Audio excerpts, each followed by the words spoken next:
sort of a nuisance is the federal fiscal year does not line up with the calendar year. The federal fiscal year starts on October 1. So we're almost to the end of fiscal year 2011. October 1 will start fiscal year 2012.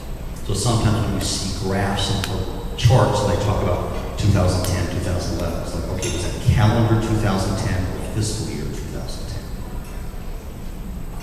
You see on that, the gray is the income that the federal government has taken. The darkest gray is the individual income tax, the good old 1040 and all of its permutations. The slightly lighter gray is the social insurance tax. That's both Social Security and Medicare. Then the two smaller pieces, we have the corporate income tax and then other taxes such as the gas tax and other taxes as well as sales of property and so forth as far as the government earns. To put this in perspective, Evan, what's the biennial budget for the state of Wisconsin? That was 70 billion? 65 billion? Okay, so if you take one of those two smaller pie slices, the one that's labeled 212 and the one that's labeled 198, you chop one of those in 3 pieces. One of those pieces is the entire state of Wisconsin's biennial budget. So the federal problem is easily an order of magnitude bigger than the state problem. And that white area, it's white on your sheet because I'm a conservative and a cheapskate and color printing. I should have made it red because that's the deficit.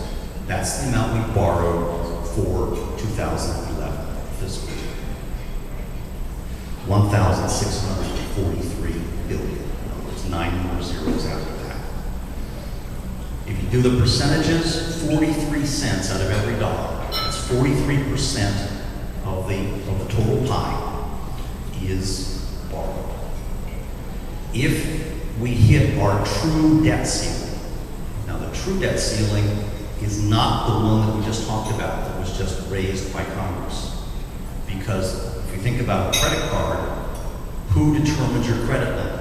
Do you determine your credit limit, or does the bank determine your credit limit?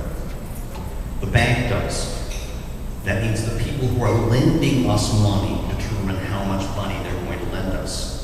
So we can say, well, we just raised our borrowing. We could have raised our borrowing limit, to 17 tons of green yogurt, as Paul Ryan suggested. It doesn't matter because eventually the lenders, our creditors, will say enough.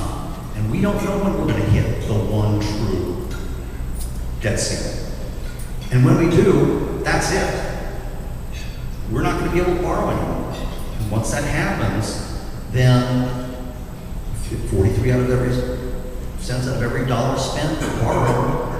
We can't borrow anymore. Every single federal dollar is going to have to be pretty much cut in half. So the folks in Washington are trying to do things gradually. My concern, my fear is we might not have the time to do it gradually. Paul Ryan's budget, which put things on a glide path towards solvency, but that glide path was assuming 20 years. And we might not have 20 years. So we need to be prepared and prepare others that when we hit the one true debt ceiling, and we don't know when that is, things will get very bad and the federal government will have to then start